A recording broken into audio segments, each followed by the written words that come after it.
Okay. Hi, everyone. Welcome to Scream Sister. This is a podcast hosted by two actual sisters living here in Texas. And here we're just going to be talking about scary movies and books that we love. We're big fans of the genre. We're by no means experts by any means. We've never professed to be, but we love talking about this stuff. And although honestly, I don't know that we've really had too many conversations about it. So this will be an interesting window into those talks for us. But anyway, my name is Valerie. My name's Veronica. We're starting off this podcast talking a little bit about the lore behind Mal De Ojo, so the evil eye, and really, honestly, the reason why felt like this might be a good thing for us to start on is because Veronica and I, who you'll hear me call her just Ronnie. Her name is Ronnie to me. But Ronnie and I recently lost a Thea who was a very sweet, wonderful lady who was very big on doing the egg ritual to kind of quote unquote cure the ojo. If you had any ailments or anything like that, she kind of believed the egg was the big cure all. So we'll talk about that here in a little bit. But first, to open us up, I wanted us to kind of talk a little bit about the kind of movies and books we tend to gravitate towards, and kind of lay out our introduction into scary movies in general. Ronnie, I had asked you this question just recently, but I forgot the answer. What do you remember the first scary movie you saw in your youth?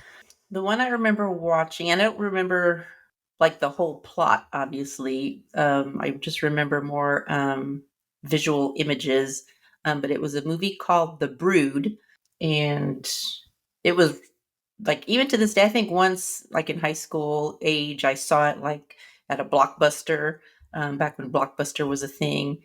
And the minute I saw it, I just like I won't watch it. I don't ever have any desire to ever watch it again. It just Do you this remember one what it was about? I've never heard of it. it was this, like, again, I don't remember like specific plot points, but it was this woman who had like all these offspring, but they weren't like human offspring. They were, because they weren't the product of traditional procreation, as I recall. So they were just like these like small creatures, that would like go out and kill people, like I guess at her will, or at people that she wanted dead. I don't really remember, but I just remember that they would go out and kill people. And the one visceral image that like stuck in my head, for all these years, was a man comes into her home. I don't know if he was a policeman or whatever. And she's sitting like on I don't know, cushions on the floor or something. And she's like got this big old kimono type covering on. And she just like opens it up, and because she's pregnant, but the creature that she gives birth to is like growing outside her body. And that just totally freaked me out. It has stuck with me for all these years. But it was called The Brood. The Brood. Okay. Well, you already know this because we talked about this, but and because Veronica is, a key factor in this story, but my introduction into the horror realm was happened when I was 4. Our parents were out of town. Or I don't know if they were out of town, but my memory seems to have it that they definitely were not home. So I was definitely in the care of Veronica and Vanessa, my sisters, and I believe there were some cousins in the mix. And Pet Cemetery was in theaters, and it was nighttime. And Veronica and Vanessa, in their infinite wisdom, decided, let's take our 4-year-old baby sister to go see this movie. And so I went with them. Obviously, I had no choice in the matter to go see Pet Cemetery in theaters. And I so much of that movie, Stephen King, obviously, so much of it, honestly, probably went over my head. I don't remember a whole lot except for one moment that is seared in my brain, where I think it's like a cyclist that has been either hit by a car or something. But it was this dead cyclist who like has this like masticated side of his face from, whatever it was that hit him. He's just like, he's essentially roadkill. Is that correct? Am I remembering that correctly? That might have happened in part of the movie. I think the main part of the movie, from what I recall, and I haven't never read the book, so just disclaimer. Um, it's a married couple and their young toddler son, like, I don't know, I guess they lived near a busy street or something, and he Yeah, wandered it out was into yeah. traffic and he gets hit and killed, and And see, like they bury. that didn't. I remember, like I remember the premise of that movie, but that didn't even land with me. What landed with me was just, yeah, like this roadkill of a cyclist who comes back, and I don't even remember what his function was in the story, but I do remember just sobbing myself basically to sleep in the theater. I must have been sobbing until I fell asleep, because the next thing I know, I wake up and I'm in my parents' bedroom and we're back home. So. Uh, I honestly don't know how you guys were able to do that. And it obviously was the 80s, but I don't know how you were able to. What boggles my brain is that it was a rated R movie, and you guys have a 4-year-old who's screaming hysterical in the theater. And apparently nobody came up to you and was like, what are you doing? Why do you have a small child in this scary movie with a dead zombie baby that comes back and kills everybody? But I anyway, wonder, I wonder yeah. if we were even old enough to be in the rated R movie at the time. I don't know. Well, so anyway, back to Mal De Ojo and the egg. Before we jump into the film that we're going to be talking about today, which is 2022's Mal De Ojo, a movie by director was Isaac Ezban, starring Ofelia Medina, Samantha Castillo, and Paula Miguel as Nala. Also starring Paloma Alvamar as Abigail, who I thought she did a really great job. But before we get into that, I kind of wanted us to talk a little bit about what we remember growing up hearing about the ojo, or specifically the egg ritual to cleanse the ojo, because I guess my understanding of it, and I expected the film to kind of touch on this more, and I don't know that it did, but I seem to remember that the ojo was something that you could. I always associated it as something that you could catch, kind of like pink eye, but I don't know. But like somebody could look at you and they'd give you the ojo, and but that's about all I understood about it, that it was bad, and that, the egg was one way that you could rid yourself of the ojo. But I don't know. What do you remember? Kind of the same. I mean, I don't recall ever hearing like an origin story for why it's a thing, or why it exists. It was always just something that if you were having a string of bad luck or bad things were happening to you, it was like, oh, someone must have given you the evil eye, the mal de ojo. And it could have been, someone looked at you and was envious of something you had, and so it wasn't even necessarily an intentional thing that somebody did. It was just somebody looked at you and was jealous, or kind of gave you that the stink eye look, and it was just kind of like if you were having a run of bad luck or bad things were happening to you, then, or you were sickly or getting sick a lot, then it must have been, that was the reason why. Somebody must have given you the evil eye somewhere along the way. You weren't even aware of it. And yeah, the one of the ways to cleanse yourself or get rid of it, was to take a raw egg and like your mom would rub it all over your body, and that would supposedly like draw out, I guess, I don't really know, it doesn't make any sense, but would like draw out the evil energy or the bad energy into the egg. Yeah, one of the things that I was reading about when, to get ready for this first episode, and I think I sent it to you as well, but I've been doing it wrong, because I have done the egg ritual on my kids before. Not like, I don't know what I'm doing, but this is what I was told to do by mom for various reasons. So I've done it maybe twice, and both times, I've just always cracked the egg in water. I guess I've been doing it wrong though, because I think you're supposed to crack the egg in like a combination of water and alcohol, and I don't know what that's supposed to do. It might cause the egg tendrils or whatever to do something different. So yeah, I was like, well, I guess I've been doing it wrong all this time. I have Well, not been I've effectively ridding my children of the ojo. I've never Okay. tried it. I've had it done. Oh, I also remember like sweeping, like being swept with a broom, like sweeping your body with a broom was another counter agent. Yeah. Well, so I think I told you about, when we lost our Thea, I remember texting mom, I think it was, just sort of reminiscing about a time that I think I was down there visiting by myself. I forget why, but I was down there visiting with mom and dad, and I was on my own. I didn't have, Alex or the kids with me, and you weren't there, I don't think. No, because I was texting you and Alex. So I just remember that uh, mom was complaining about some ailment she had, and so Arthea took mom to a little bedroom off the side from the living room, and she did the egg ritual. And mom's like, you want to come back and see the ojo cleanse? And I'm like, sure. I'd seen it before, but I was like, sure. So I remember texting you and Alex. I'm like, there's some weird crap going on in this bedroom right now, because Ronnie and I wanted to start something fun like this, is because we're two Latinas coming from Texas. Um, and, right now, Texas is just on fire, both literally, figuratively, politically, in all the ways that it can be. So this is really a source of joy and kind of a passion project for us. But one of the reasons why we feel that's worth bringing up, the Latina aspect of it, is because the Latino or Latine population is very big when it comes to cinema, and has been for a really long time. So, and I'll be sure to include some of these resources in the, I don't know, is description notes a thing? I've heard that on podcasts. I'm going to assume that I can drop it somewhere, description notes. But I'll link all this information somewhere for people to look at if they want to do more reading. But as late as like 2015, Latinos are big at the movies. They can make up as much as 22% of audiences on any given weekend.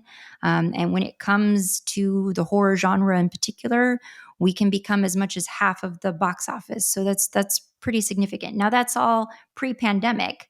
I do want to also bring up this stat from an Axios article. The first year of the pandemic, kind of, as we all know, ravaged the movie industry, and there was something like a 72% drop in ticket sales. Mhm. But what we do know is that, what does it say? Latinos, Black, and Asian Americans all helped keep the industry kind of afloat. So Latinos make up 19% of the population. But during that year, during 2020, we accounted for 29% of movie tickets sold.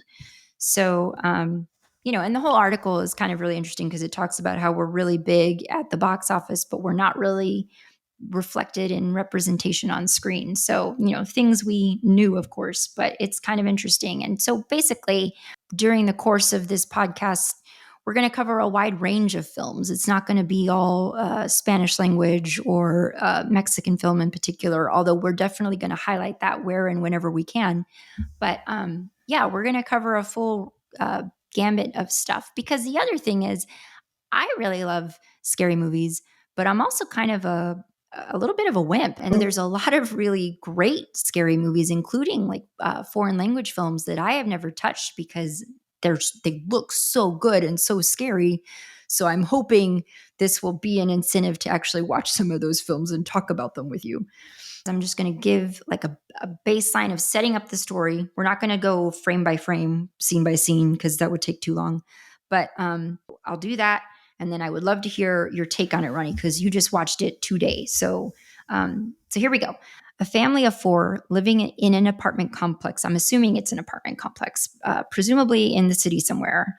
It's mother, father, two girls. The youngest girl is extremely ill. We're not sure what her specific condition is. She has something that doctors have not been able to diagnose. And like the understanding that I get is that like medical science has basically failed her. She seems to suffer like seizures of a sort. But anyway, the situation is getting pretty dire. And it seems like, I think at one point the doctor tells the parents, you should make preparations because this is killing her, whatever it is. So, and then there's the older sister, Nala, who seems to be very much your typical teenager. She's very, stuck on her phone, very detached from the family. There seems to be some resentment between her and her mother over what she feels to be is like them focusing all their attention on their baby girl who's really sick. So, in a desperate bid to try to save their daughter, the mother convinces the fam that they've got to pack up and she's got to take them to meet their grandmother, because I guess the thinking is it's time to, I don't know. This is where I had some questions. Is the thinking that they're going to try folk remedies now? Yeah, that the mom was going to try some definitely what's the word? Non-traditional Yeah. methods of curing. Okay. So anyway, they head there, and things turn very dark very fast with the grandma doing increasingly bizarre, scary crap. So just as we get further into the discussion, just know that there are going to be spoilers because we are going to be talking about this movie, and specifically we'll be talking about the ending of this movie. So, Ron, for my question for you, overall, did you like it? Did you hate it? What were your thoughts? I liked it. I'm actually surprised to hear it was just filmed last year. I thought it was a little bit older than that. I guess just because it's not the high gloss, I guess, movie that I'm used to seeing out of Hollywood. But I liked it. I wasn't happy with the ending. I wasn't satisfied with the ending. It didn't end the way I wanted it to end. But that's kind of almost, horror movies generally don't have, completely happy endings anyway. But I did enjoy it. It had a couple of jump scares in there for me. Well, Which when you said you were a wimp, I'm kind of the same way. I like watching scary movies, but I hate jump scares uh, when I know they're coming and like it's coming, and it still I'm gets you. I you know I don't know. It's been so long since I've had like a truly jump scare movie that I don't honestly know if I remember how well I do with those. I don't like um, super graphic stuff, and I don't think you do either. And like gratuitous pain and violence, I'm not real big on. Torture porn. Torture I'm stuff, not. yeah. What Yeah, what you call torture torture porn. porn. I'm not big on that, but like a good jump scare every now and then is okay. And yeah, this had a few jump scares. And we'll get to the ending for sure because like I told you, I was a little confused by the ending. I had to go and do some reading to make sure that I had connected all the dots. But for starters, I wrote in my notes for the movie, this is the old house of my dreams. So when they get to the grandma's house, and she lives kind of out in the middle of nowhere. And that's the Because other of course thing she does. that's the other thing is like this beautiful countryside that they're in. I'm just like, where are they? I think this was shot somewhere in Mexico, but yeah, just beautiful countryside. So it's this old kind of decrepit house that's just like everything, the grounds, the house itself, the interior, it was all just like exquisite. And I would love to have a house like this. The only thing that would have made it even more perfect is if there had been a cemetery somewhere on the grounds, because as you know, that's what I would love to live by is a cemetery. And I also put that it was very much in stark contrast to the very modern looking apartment that they start out in back in the city. And I guess that's a way for them to sort of further paint the scene that they're moving themselves away from modern conventions into in favor of these cultural roots and history that they are hoping will help their daughter. And then I guess like now we're going to get into some of the questions that I had because I didn't realize I did some digging around on this. I didn't realize that a lot of the key plot points in this story that have to do with the legend that Abigail, the maid, tells the kids has to it kind of has origins in Dominican lore, which I didn't realize. So specifically when she's talking to them about the baka, Mhm. the am Which I was saying that right? confusing to yeah, baka, which was confusing to me because I could never get the English caption subtitles, so I had to subtitle it in Spanish so that I could read. But They were the saying the vaca. vaca, and I was like, "What the heck, vaca?" Till I heard her say no, vaca with a capital B, and so Okay, then yeah, I yeah. looked it up. I looked it up too No, it afterward. said vaca, and I was like, What the cow? heck? Like what are what are they doing? And then like they produced this egg because the La Bruja is teaching the children how to like essentially hatch an egg. And I'm like, that's not that's cows What does don't that have to do have with cows? eggs. Like what? I was very confused. But yeah, so Yes. the baka is this kind of demon-like creature that's created from the egg. And the La Bruja teaches the girls how to hatch it. And typically, I read, and this is like Dominican lore. Typically, that's created for the purposes of helping you to prosper, but with fair warning because these creatures can come at the prosperity they give you. It can come at a very steep price, Yeah. including forfeiting your life or the life or health of someone you love around you. So the other elements that seem to have Dominican origins, I thought that, and this was an element that I had kind of written that I kind of liked. I thought that was kind of cool that La Bruja can remove, she's cloaked in the skin of a really like young, desirable woman. And she can, at night, she takes off her skin and she kind of reveals her true form, which is just like this gross demon looking person Yeah, that thing. was creepy. She could remove her skin so that they can fly, is what they said, which is And so I thought it was super kind of, creepy thought. yeah, I thought it was kind of cool that it's like the way that you apparently can kill La Bruja is you would salt her skin. You would salt this skin suit. And of course it would like burn her and kill her. So I thought that was kind of neat. That's a neat way to explain how you can kill her. But I did have a question because I guess there's a moment when when the so I guess help, let's back up. Let's talk about the triplets. And can you kind of run through with me like what happened? One of the triplets became ill. Yeah, so they're, which I had to look that word up, triesa, because I was like, what the heck is that? So triplets. One of the sisters, I think like the youngest one, was sick and dying, and so the two other sisters go to see this bruja who apparently is from the the mists of the DR, the Dominican Republic, and so she tells them the story about the vaca, and they hatch the baka, and the sister that had been sick starts to get better. And so then one of the two sisters that sought out the bruja, she wants to know more. She wants to know more about this dark magic. The other sister wants nothing to do with it.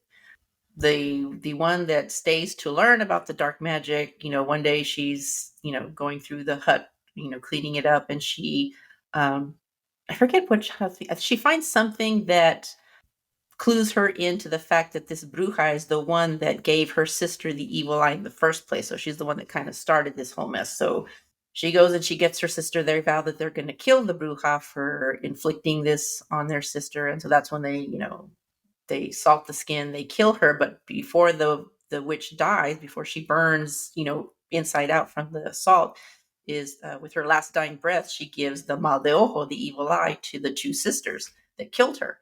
Um, Well, and so like I read something, I didn't see it. I don't know if you saw it, but I guess essentially when she does that, she throws her rotting eye at them. Did you see that?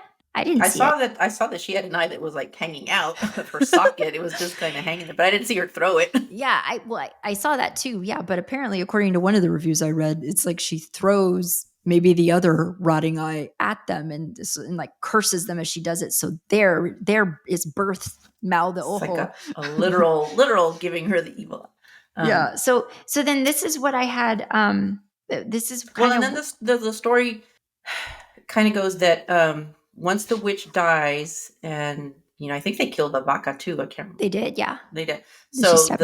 the sister that had been sick initially starts to get sick again, and because the magic is gone.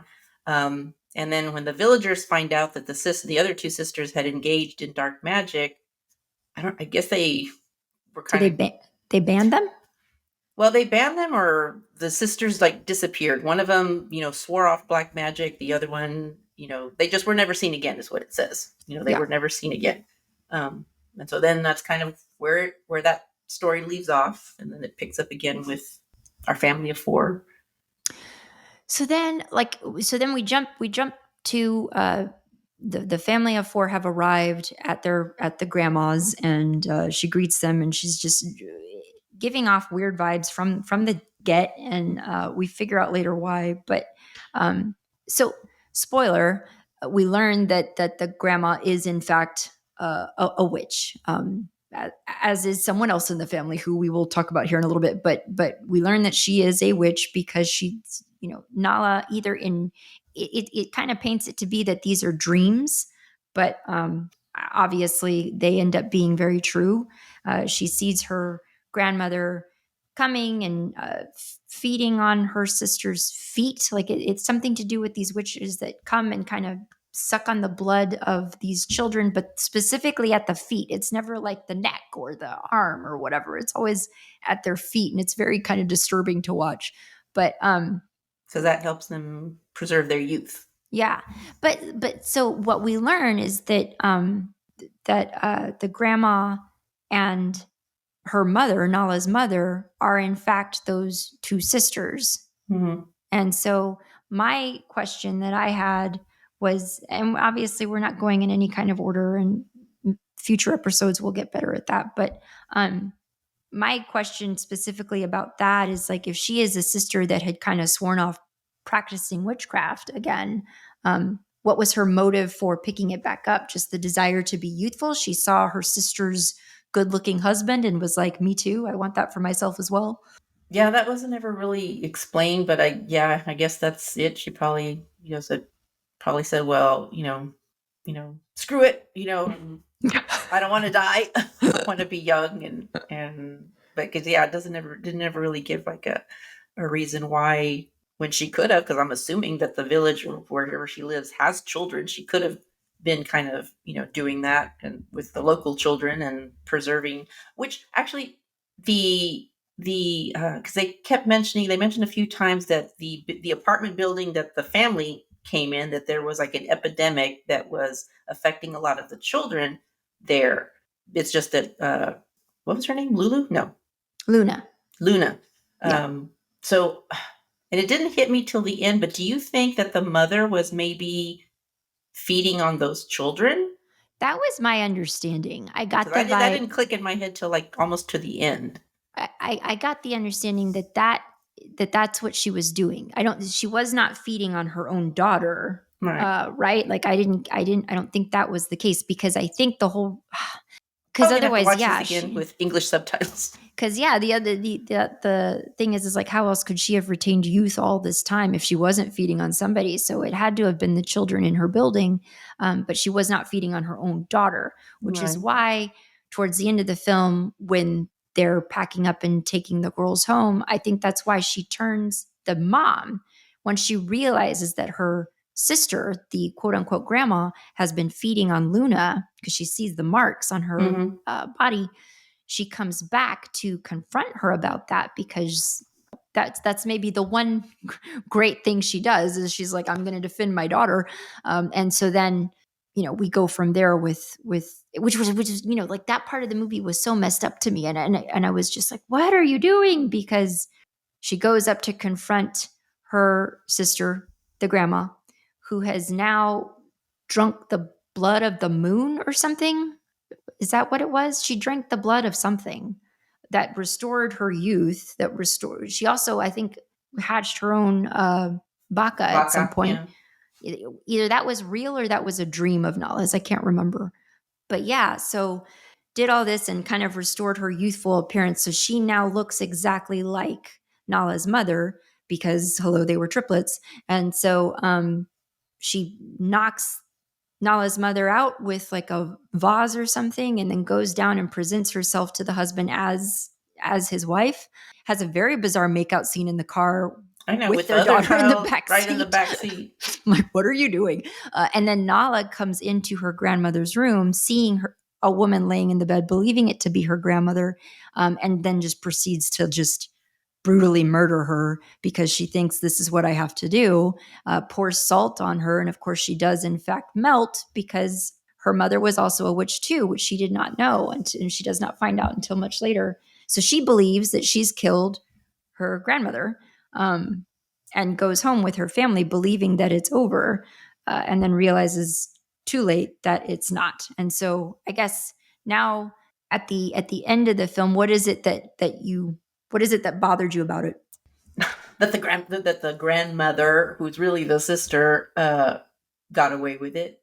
But that's a part Yeah. of the thing that I don't understand with the story, because like the end narration talks about how the original bruja that put the Mal De Ojo on the younger triplet and started this whole mess got her revenge on, because the two sisters that killed her basically got their comeuppance. But one did because she got killed by her own daughter. The daughter didn't know that that was her mother that she was killing. But the other sister, what's her Yeah. comeuppance? Like she didn't suffer anything. She's Yeah, that's right. I read that and I was thinking, well, she lived to tell the tale. I don't really see what she had happen to her, but and obviously Nala is now cursed. So the understanding, my understanding of the ending was that now Nala will, she's like a hereditary witch, like she will also fall under this curse, I guess.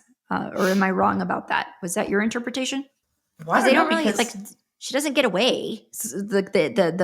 The scene pans out into the city and you kind of just see her grandmother trying to attack her, and I don't really know what happens to Nala except that I get the impression she's now cursed the way that the way that all of the women in that family were cursed.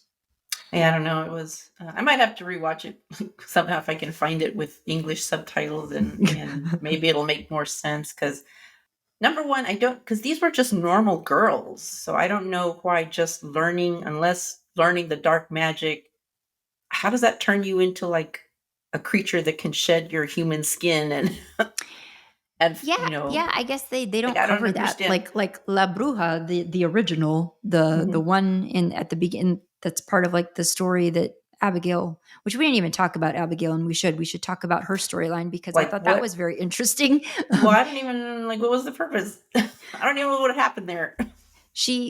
Yeah, so Like briefly, the Abigail is the housemaid and she's very sweet and kind of endears herself to the girls right away because she's like the one friendly thing for them. Which, that too, like they get to their grandmother's house, their parents drop them off and then immediately leave, and I'm just like, where are you which I don't going? know. I don't know why they trusted to leave the daughters there because the grandmother was super sketchy and weird from the get go. So I'm like, Yeah, and also like your youngest is having these like seizures at night, and like what happens if she has a seizure while she's there, which she does. It's like you're now just putting it on your oldest daughter to have to deal with it, or your quote unquote grandmother to deal with it. Just seemed really weird that as freaked out as they were about the possibility of losing their daughter, they go and then just dump her on this old woman and then go, and presumably, we don't know where, but yeah, so Abigail is the one bright spot for them in this hellhole of a house, and she's the one who tells them this story and kind of uh, introduces Nala to this lore.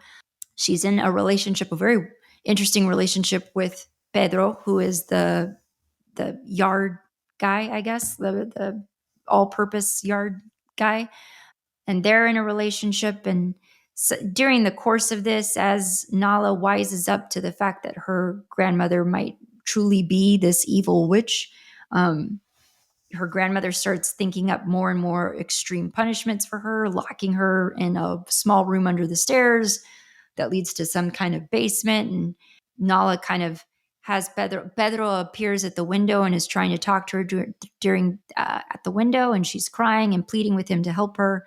And then the next day, he ends up dead, yeah. drowned in the gross swimming pool. And we don't really know who did it. I'm assuming it's the grandmother, who is progressively getting stronger throughout the course of the movie because she's Mm-hmm. feeding on Nala, Mm-hmm. and who's also progressively wrapping her face up more. And nobody asks about it. Well, but see, Like, now I have a theory, and it's just now coming to me because, as remember, like the original Bruja is this deformed being that has to wear a human skin. And I believe that once the grandmother started to actually feed on Luna, so prior to this, she had not been feeding on children, she was not practicing witchcraft. Once she starts doing that, she starts turning into this demon. And so she now has to cover herself up to hide that until she can drink the blood of the moon and create her beautiful young woman skin suit. which So, makes sense, but like nobody mentions it. Nobody like says, "Hey, what happened to you? Why are you all bandaged up?" And yeah, number they and don't. two, I also noticed that she started walk like in the beginning. She's like all hunched over her cane and walking, and then she's walking completely upright, and nobody Yeah, says anything. yeah. But I think that Nobody. that's got to be it. That as she starts feeding on Luna, she's gathering strength, but she is losing her human form and is becoming more and more of a demon. Which that too, this notion that these witches are these like straight up looks like a blood sucking vampire of like from the 80s or something. I don't know. But anyway, it was an interesting movie. It was fun. I liked it. I same thing. I kind of had a problem with the ending too, because I didn't enjoy this idea that Nala didn't get away after all of that, after all Yeah. she's been through, this trauma that this poor child's been through. She doesn't even get away from the viejo. So Mm. so yeah. Because Um, like when the it gets confusing with all those switching identities, but when the grandmother is coming down the stairs at the end, she's already like knocked the real mother out, and she's coming down pretending to be Nala's mother. I kept waiting for her to slip and to call her mamita, which is what she yeah. had been like calling her. It was so annoying. I just wanted Nala to like haul off and hit her. I kept waiting for her to slip, and so that would be Nala's clue that, oh my god, this is her. This is the grandmother. But no, it didn't happen. For a while there, I thought that because Abigail and Pedro, I gather, are very much part of like the village of. There's like a village, and in the story that she tells the girls, she talks about I think it's lugar, a lugar, like a small village or like a hamlet of some kind. So there's villagers, a nearby community that are doing some ritual in the woods, and Abigail and Pedro are part of that. They're part of that community, and so there's like a really weird and intense sex scene between Pedro and Abigail, because they're in love. But yeah, so there's a very weird, intense sex scene where they're just basically assaulting each other with weaponry. Um, but anyway, all of that combined got me thinking, well, what if Abigail is the bruja? And what if it turns out that Nala's on this journey where she's believing her grandmother's really evil? And what if she's not evil? What if she's just like this really weird, bizarre woman who's trying to protect her grandchildren in whatever way she can? And Abigail is the bruja. And I thought that makes sense, because Abigail is this young and beautiful woman. And what if underneath that, she's actually this, evil demon, and that's just her skin suit that she's wearing? So that's what I had kind of told myself, maybe that's it. But nope, the grandmother does turn out to be this incredibly evil, demonic looking goat sucker, or not goat Yeah. sucker, but blood sucker. I went down that same kind of thought process for a bit too. I was like, well, yeah, exactly the same. What if it's Abigail and Yeah, the grandmother's really in her own weird way trying to just trying to protect trying to them. protect them, but no. Oh But yeah, I still, other than maybe showing that that's just an area that was steeped in kind of old ways, kind of old, folklorish ways, because otherwise I don't really understand what Abigail and Pedro's purpose in the story was. yeah, yeah. I think you're right. I think it was just they're meant to be the tie to the legend, and to the villagers who are part of that community. So I think that's just the function that they serve. And honestly, they were innocents in all of this. Like, it had nothing. I don't know. Like, they weren't Mm. part of this particular storyline at all. They were just the people who were sort of there to serve as like the education for the audience. But yeah, overall, I thought it was a really fun movie. I thought it was really interesting.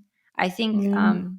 I have not seen any other films by where is that sheet, by Isaac Ezban, but supposedly really cool director who's done a variety of different stuff, kind of in this realm a little bit. So it might be worth us looking next time for more. I think next time we do this, we will for sure. So Ronnie and I had a heck of a time trying to find this film. It's not on like any of the streaming services, so we ultimately ended up watching it on YouTube On somewhere. YouTube, which Um, won't give you English subtitles. It'll give you Spanish subtitles. yeah, and I mean, just full disclaimer, Ronnie is way stronger with her Spanish than I am, but so yeah, but it was a really good film that we liked a lot.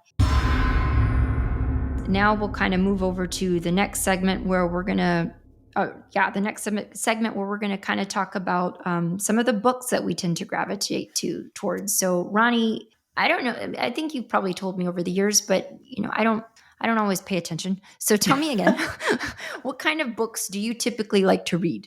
And like, give Uh, me an example of something that you've read recently that kind of fits in that realm of the books you gravitate toward. Typically, I read a lot of mysteries. I like a lot of mysteries.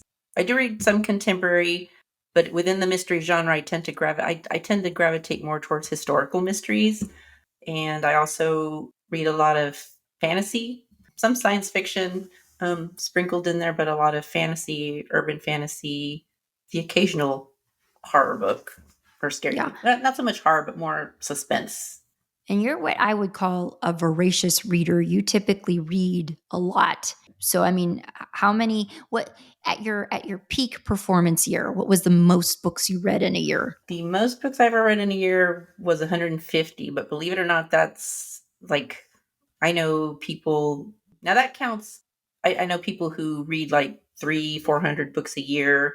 A lot of those people do audiobooks. I used to do audiobooks too when I was commuting, but I don't. As now that I work from home, I don't commute, so I've kind of lost my audiobook. But 150 was the most I ever read in a year.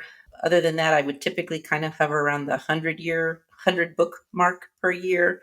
But that was all pre-COVID. Since COVID, I haven't seemed to been able to kind of capture that level of reading. So now in a month, I might read two, maybe three books, which is it's That's considerable drop down from I used to read anywhere from like 13 to 15 books in a month, and good so that's grief. been I a can't huge drop. Huge I drop for me. like I have always thought that people who can read multiple books at the same time, like, you're working your way through like two or three books at a time. I've always thought that those people are operating at like a level that I just cannot do it. I think I read two books at the same time once, and it was only because I got lucky in that both books were equally entertaining. But for the most part, that I've struggled to do that. Right now, I'm having massive anxiety because I'm supposed to be working my way through three books right now, and I am failing on all of them. So, but yeah, Well, I typically don't read multiple books at the same. I might have like one. Well, back in my commuting days, I would usually have like one physical book going, and then I'd be one audiobook, and it would usually take me like a whole week of commuting because my commute back then was anywhere from 45 minutes to almost an hour. So I could usually finish like a normal 350-page book via audiobook in a week. But back then, in my peak reading, I could, a 350 to 400-page book, I could read in maybe 3 days. But I was like reading all the time. If I was at a stoplight, I pull out my book and read two or three like paragraphs. Two or three paragraphs. Anytime I was, waiting in a line somewhere, I, pop out a book and read, two or three because it adds up. Two or three paragraphs here and there. But yeah, my preference is to just have one book, at a time. So I try not to have multiple books in the same there's format going. There's like no way I could do that. I could not pull out a book like at the grocery store while I'm in line. My attention span is such that like I have to create a perfect environment where I have no interruptions and can sit and focus. And I also have to be, physically and emotionally not exhausted that I can actually get through a chapter and not fall asleep. So yeah, there's a lot of factors that have to come into play in order for me to be able to put legwork into getting a book done. I am currently part of, as you know, I am currently part of a book club. And so I tend to do better if I tell myself, okay, I've got to read 4 chapters today. And if I commit to completing those 4 chapters, then I typically finish my book in time for discussion night. But What but are the right now, books you gravitate towards that you like to read? I'm kind of like I've been reading a lot of mystery lately, and not necessarily paranormal type stuff. I a lot of the I'm looking at a lot of the books on my shelf right now. A lot of the books that I gravitate toward tend to be like murder mysteries, or historical fiction. The Hacienda by Isabel Cañas, that was the rare what I would call paranormal horror element. That's kind of the rare kind of book that I would read. So now, having had so much success, I really enjoyed that book. I've been trying to find more books kind of like that. Kind of leads us into the book that we were going to talk about reading. Ronnie and I decided we're gonna pick a book that we're gonna read together, and we're gonna invite people to kind of join us if you want to read along with us. Eventually, when we finish this book, we'll have a discussion about it on the podcast. We would love it if people would email us their thoughts and or questions about the book if they enjoyed it as well. The book that we had picked out is called Our Share of Night by Mariana Enriquez. I don't know much about this author. I don't know if this is a first book or if there have been others. Do you know, Ron? No, I've never heard of the author, Okay. and I've read a lot of books, but it is a big book. It's a chunky one. How many So, pages? uh, How many? I don't have the physical copy. I bought it, but I don't have the physical copy here. Let me see. It is 609 pages. Yeah, so it's a big one. So we'll be working our way through that, and then at a certain point, like I said, I am not like I am not a voracious reader, so I will take a little bit longer, I'm sure, than Ronnie will. But at some point, we will finish the book. We will discuss it on the podcast, and we'll we encourage everybody that might want to be part of the discussion to read along with us and to join the discussion with us. The only other thing, Ron, as we wrap up, I wanted to kind of ask you if there's anything that you're excited about that'll be coming out soon, books or movies or anything like that, something that's on the horizon. Like I will tell you, um, I am excited for. I've messaged you about this one, but The Vampires of El Norte by Isabel Cañas. That's going to be her second release. I'm excited for that one. I think that's coming out next month. That'll be everywhere next month. Um, I'm excited for the Haunted Mansion reboot, which I think is coming out end of July. I asked my kids if they wanted to go see it with me, and they said absolutely not. So I will probably be, I may be going to see that one by myself. But it looks really fun. A lot of the actors in it are really hilarious. And then I'm excited to see Barbie. I haven't seen it yet, but I'm excited to go see it. It looks funny. And fun note, Rodrigo Pier I'm sorry, Rodrigo Pier I can't roll in my R's.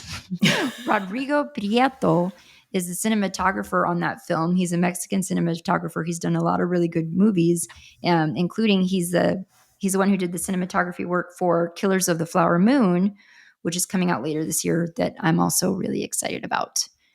Are there any books that you have to have some releases that are coming out soon that you're looking forward to? Well, because my reading has dropped off, I'm kind of behind. I have a few series that are ongoing that I keep, that have a new release coming out every year. But like one of my historical mystery series, I'm like 3 books behind on it. So I just need What's to the name of the series?